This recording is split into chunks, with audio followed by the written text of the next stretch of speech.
Nossa, amiga, tô péssima. Fui mandada embora, terminei meu namoro, tomei pau em todas as matérias da faculdade. Não, ruim, hein? Você viu? Queria dormir pra sempre, assim, sabe? Colocar um fim na minha vida.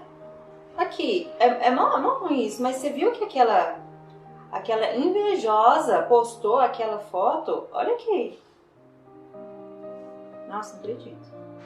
Oi, gente! Sejam muito bem-vindos a mais um vídeo do Conectados. Você já ouviu falar de Setembro Amarelo? Hoje nós vamos falar um pouquinho sobre esse tema, mas de uma forma muito legal, muito leve, muito descontraída.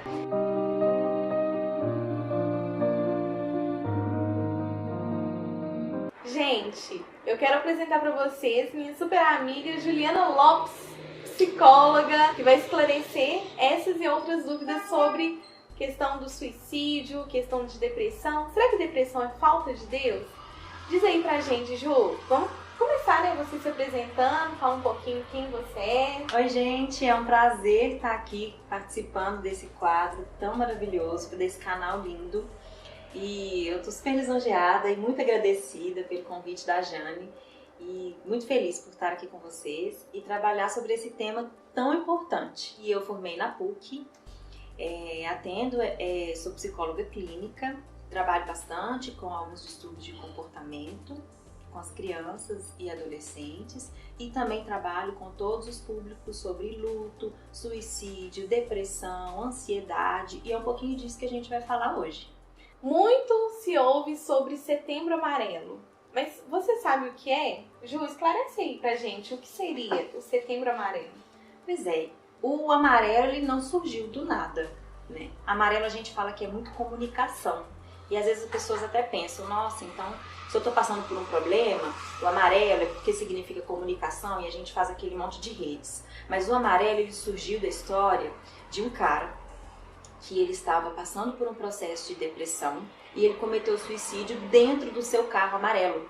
E daí veio essa história de levantar uma bandeira para ter cuidado, para nós cuidarmos e podermos olhar para os nossos amigos, para os nossos parceiros, olhar para o lado e ver além do que está estampado.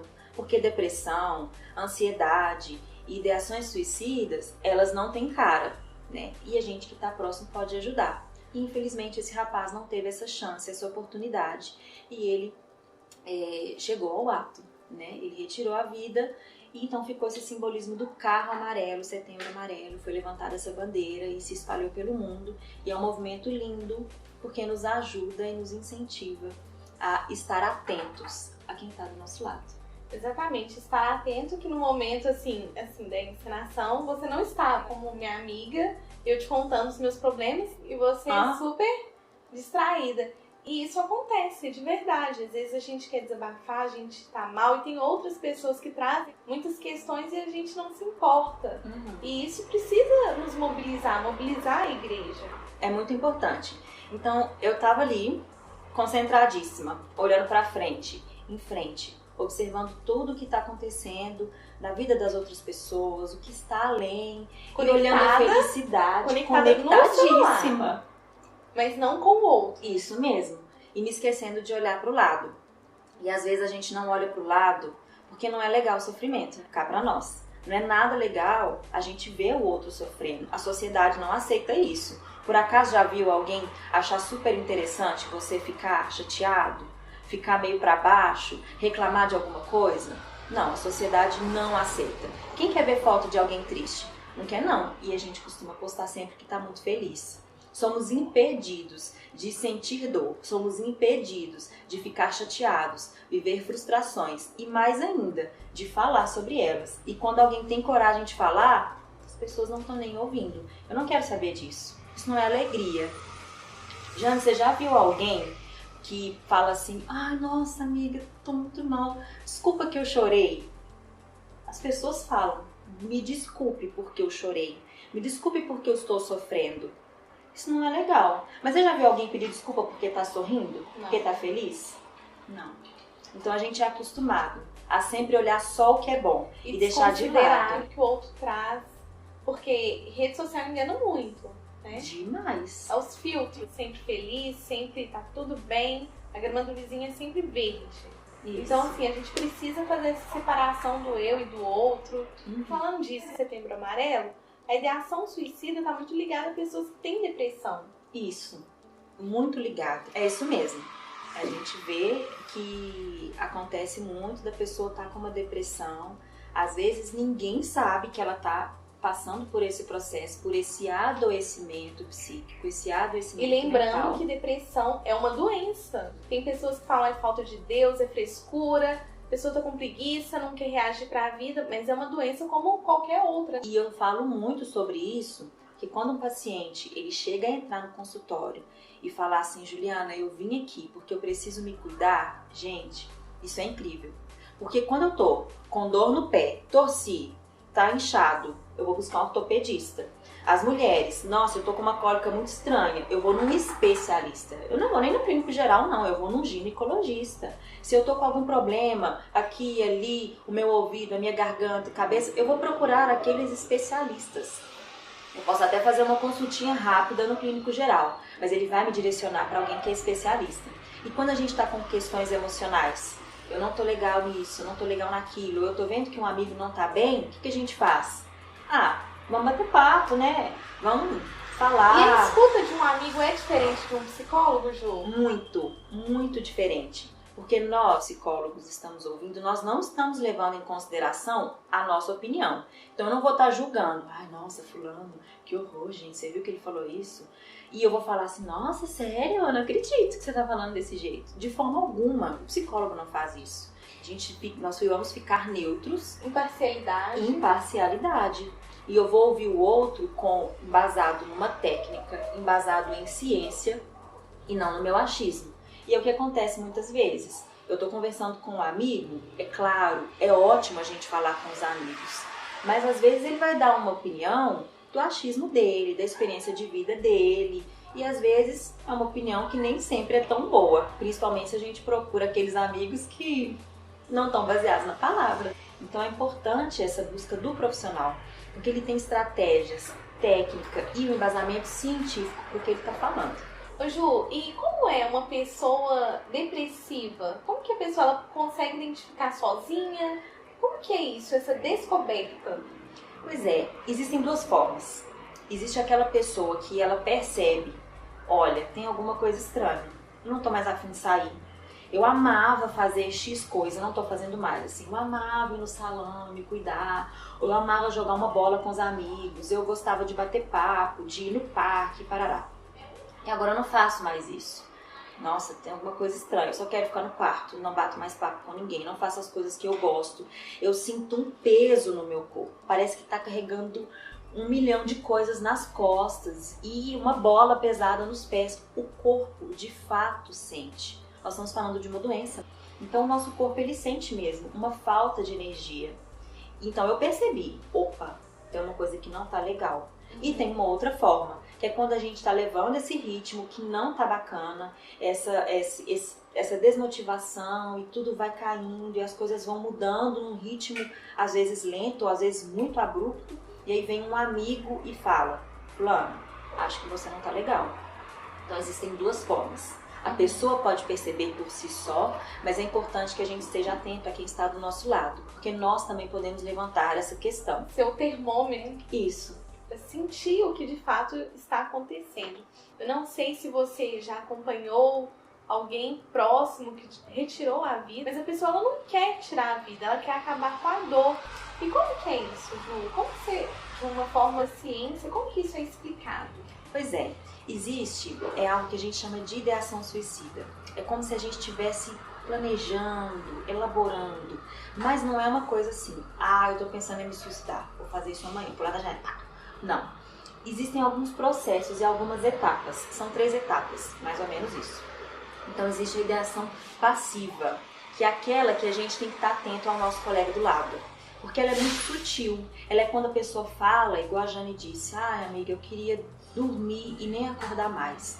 Ou eu queria fechar os olhos e não abrir. Eu queria abrir mão de tudo isso. Eu queria sair correndo e largar tudo pra lá. E aí vários outros sintomas, várias outras formas de expressar e falar por meio de exemplos que a coisa não tá legal e que a minha vida não tá legal e que eu não tenho tanta intenção de continuar assim. Mas é muito sutil. E essa forma, às vezes, ela não vem de um planejamento específico. Essa pessoa não falou que quer tirar a vida. Ela não falou que quer desistir da vida. Ela falou, eu não estou aguentando mais. Isso já está gerando um nível de desconforto que não tá legal. Eu já quero dormir e nem acordar.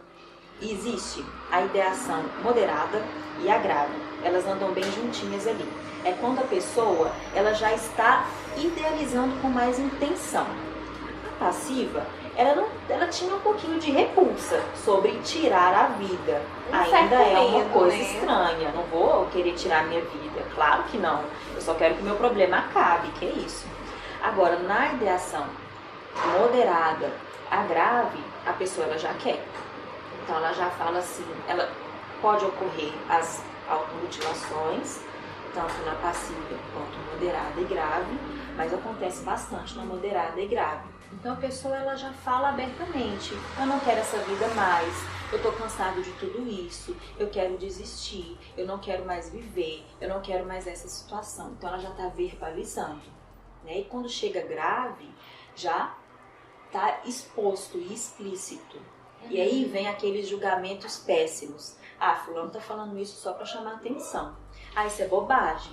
Nossa, você viu tanto que fulano é dramático? Falou que quer se matar. Duvido que se mate. Isso é muito perigoso, muito perigoso. Duvidar do outro. Você está duvidando da dor do outro. Não tem como mensurar o tamanho dessa dor. Cada um sabe o que sente. É a mesma coisa de eu virar pra Jane e falar que não faz sentido nenhum ela ficar chateada porque perdeu o seu cordãozinho de ouro. Jane, pelo amor de Deus, é um objeto, é coisa física, vai na loja e compre outro. Mas pra Jane, ele tem um significado. A dor do outro. E o significado que tudo isso carrega, né? Pra Jane tem uma memória, tem uma história, porque sei lá quem foi que deu, porque ela se apaixonou por aquele ato e aquele carinho.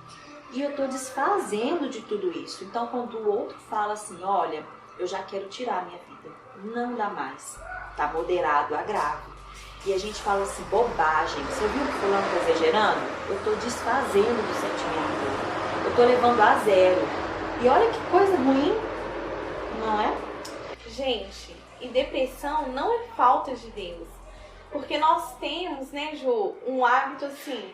Não, mas eu tenho Jesus, então eu não posso ficar depressiva. É um mito isso. Precisa ser quebrado. Você pode falar um pouquinho pra gente, Ju, sobre a fé e a ciência, como elas caminham nesse sentido?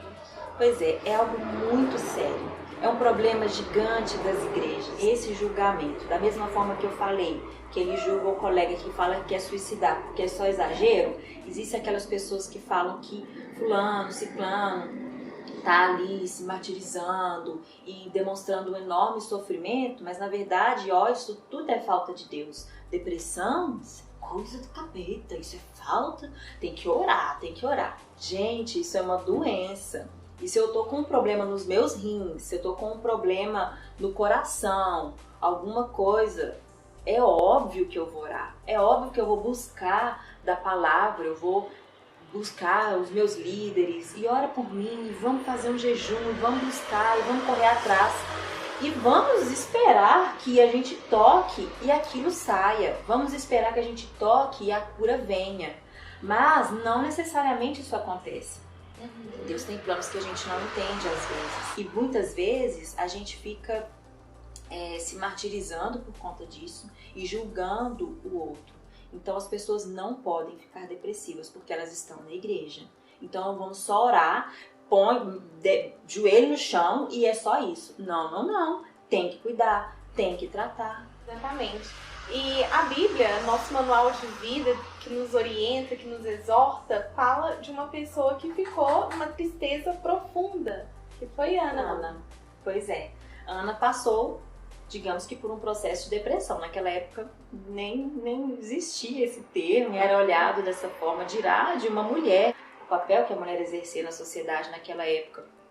E Ana passou, queria ter um filho, era o sonho de Ana. E aquilo era importante, era um padrão da sociedade que as mulheres fossem férteis e gerasse filhos e toda aquela questão.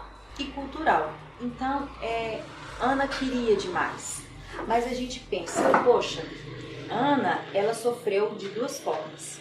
A Ana, ela sofreu quando ela foi julgada, porque as pessoas apontavam e falavam assim, nossa, olha lá, tá vindo a seca. Ela é seca por dentro, o útero seco, ela não é fértil, ela não dá descendentes para o seu marido. Olha, tá chegando ela. E Ana se entristecia. Quantas pessoas não se entristecem quando são julgadas? Você não tá bem porque você não tem Deus. Será que Ana não tinha filhos porque ela não tinha Deus? E tem um outro mito também que precisa ser quebrado, é assim, nossa, você tem tudo, você tem uma casa boa, você tem uma família legal, por que você está triste? Por que você está depressivo? Às vezes a gente carrega um peso que não é pra gente. E a gente precisa, claro, graças a Deus que nos deu a ciência, e eu sempre falo e vou reforçar isso sempre, a importância de se fazer terapia, que é uma alternativa. E na época de Ana, não tinha psicólogos, mas tinha quem? Tinha Deus. Deus. A fala é terapêutica. A fala é terapêutica. Quando você fala, você fica assim, ui, parece que eu tirei um fardo de mim. Então, naquele momento, o recurso que ela tinha era Deus, era a fala, era a oração. E voltando ao assunto, a importância da terapia, talvez você se identificou com alguma fala que a Ju trouxe. Talvez você tenha uma casa legal, você tenha amigos queridos, um super emprego, mas sente um vazio, um aperto. Eu quero te falar que você pode procurar ajuda. Não é vergonhoso procurar um profissional, fazer terapia. É um benefício do autocuidado. É só ganho. Infelizmente, Ana não tinha ali um psicólogo, alguém que pudesse auxiliar. Ela só tinha a presença de Deus. Ela tinha relacionamento com Deus. Mas ainda assim, ela estava triste. Não era falta de Deus, não era falta de oração. Deus estava com ela. Às vezes nós estamos dentro da igreja, somos ungidos, abençoados e somos acometidos por algumas enfermidades, porque no mundo tereis aflições, não é? Exatamente. E também tem uma outra situação que é importante a gente pontuar, que tem pessoas que estão rodeadas de pessoas que se sentem só, se sentem desamparadas. É verdade. É muito importante, gente, a procura pela ajuda profissional. Se você tem um amigo de confiança, fale. A fala cura. É importante, é muito importante. Primeiro, busque a Deus em todas as coisas. E busque pessoas que vão te direcionar de forma sábia. E preferencialmente pessoas que têm opiniões baseadas na palavra. Busque esses amigos. Fale, esteja aberto. Não é errado, não é pecado você ter dias difíceis, ter dias ruins, estar frustrado. E tá tudo bem. E é normal, faz parte. Jesus não fala que nós vamos ter uma vida só de plenitude. Não fala que nós nunca vamos passar por problemas, por aflições. Estamos enganados, né? Quem está pensando assim. A igreja, por muitas vezes, toma um papel de juiz, de julgamento. E nós esquecemos que a igreja também é um hospital. A igreja também é um lugar de cura, de cuidar, de acolher. E quando nós recebemos as pessoas e vemos que a coisa não tá legal, olha, fulano não tá bem, eu acho que ele já tá até nessa ideação passiva 1, indo para passiva, indo para moderada, indo para grave, ou tá com uma depressão, ou tá com uma ansiedade, isso não é vergonha. E a igreja direciona para os profissionais, e a igreja incentivar as pessoas a procurarem ajuda profissional. Isso é muito importante. Vamos ser hospital, vamos receber, acolher, amar, cuidar e, se preciso, direcionar. Existe um tema também, Jane, que não é muito falado, mas que é super importante estarmos atentos e, como igreja, cuidar. Ele chama pós-venção. Nem existe no nosso dicionário, eu acho que não existe mesmo. Esse tema, ele é pouquíssimo falado.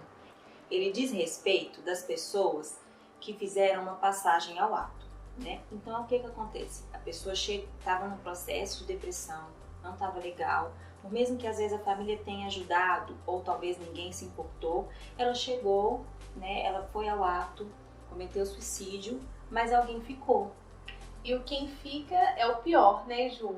aquele sentimento de culpa. Isso é muito sério. E isso é a pós-venção. É o cuidado com quem fica. Nós, como igrejas, precisamos estar atentos a isso. Porque muitas vezes essas famílias, pais, mães, filhos, maridos, esposos, namorados, eles ficam e são julgados. Poxa, será que fulano não percebeu? Não é possível, eu estava todo dia com essa pessoa e não viu que ela não estava bem? Ou não fez nada para ajudar, para auxiliar? Estamos ali tomando o direito de julgar a vida do outro. Isso é muito sério e é preciso ter cuidado. E essas pessoas nem sempre são acolhidas. Às vezes, elas não são acolhidas porque elas não se aproximam também. Se eu for na igreja, eu vou ser julgada. Que cristão sou eu que perdi um filho, que perdi o meu marido, que perdi o meu pai e a minha mãe por suicídio? Eu julgo, porque eu não fui bom nisso, eu não sou um bom cristão e eu não mereço estar ali. Então, essas pessoas acabam se afastando da palavra, se afastando de Deus e vivendo essa dor pesadíssima, sozinhas. Isso é muito importante estar atento. Nós, profissionais, também estamos aqui para trabalhar com isso. Trabalhar com o luto daqueles que ficaram, infelizmente. E ressignificar. Isso, Jane, isso é muito importante. Muitas vezes eu fico tentando colocar sentido na vida do outro. Igual aconteceu com o caso da Ana. As pessoas tentaram pôr sentido para ela. Ana, olha, você tem família. Ana, olha, você tem marido. Ana, olha, você tem casa. Ana estava muito triste. O que Ana queria era um filho. E às vezes nós vemos pessoas que têm tudo, mas elas perderam o sentido da vida.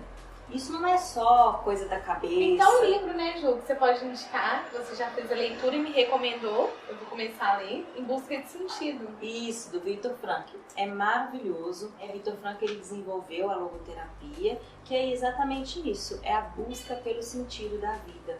Todos nós temos um sentido de vida. A gente fala até da nossa missão, do nosso propósito, e é um pouco disso, mas não apenas isso. Então, às vezes é perdido esse sentido de vida. E a gente fica tentando ressignificar para o outro. Mas o profissional é ele quem vai auxiliar a refazer esse sentido, a ressignificar essas questões. Então, criar caminhos e estratégias para que a pessoa volte, para que ela volte à vida, para que ela volte aos seus hábitos, para que ela volte àquela rotina linda e talvez construa coisas até maiores. Talvez ela possa construir caminhos ainda mais lindos do que aqueles que ela já havia E ajudar trilhado. pessoas que passaram por essa situação. Exatamente, ajudar pessoas que já sofreram, que já passaram por isso. Precisamos estar muito atentos. Nossa igreja esse ano está com o lema Toda Vida Importa. Você tem se importado com quem está do seu lado? Às vezes, com a correria do dia a dia, a gente não faz uma ligação, a gente não manda uma mensagem. Quando a pessoa fala, oi, tudo bem? Ela responde, tudo bem? Será que tá tudo bem mesmo? É importante a gente ter esse cuidado, esse olhar atento. Então é isso. Ju, deixa suas considerações finais pro pessoal que tá assistindo.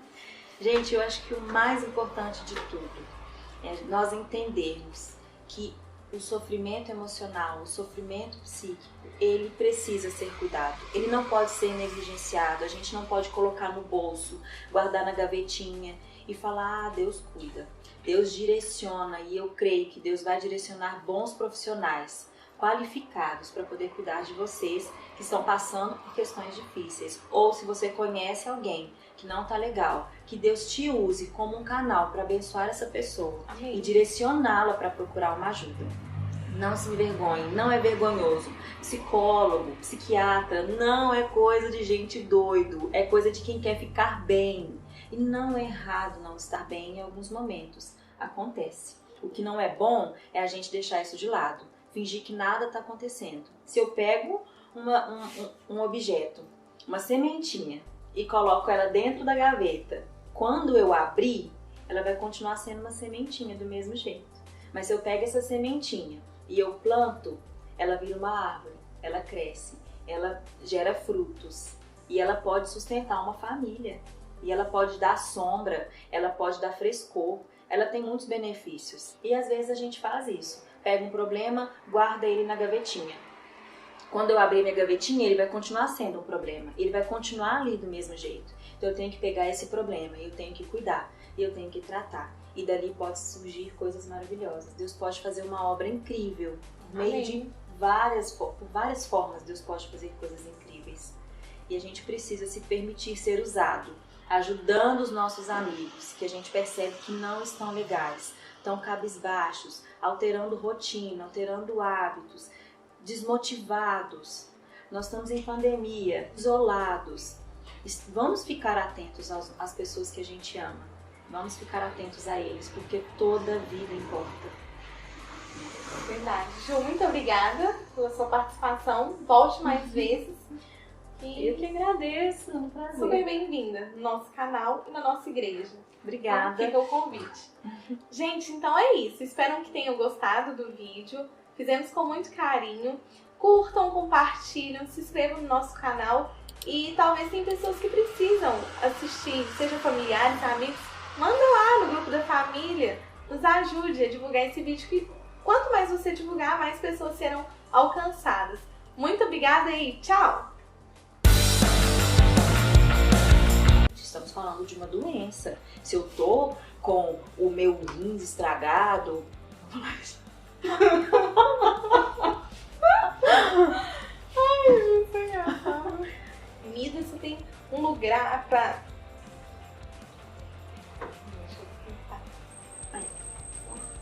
Ela tinha apenas o Espírito Santo de Deus. E ele fez a obra. Ela não tinha o Espírito Santo. Não? Não, porque o Espírito Santo veio só depois de Jesus.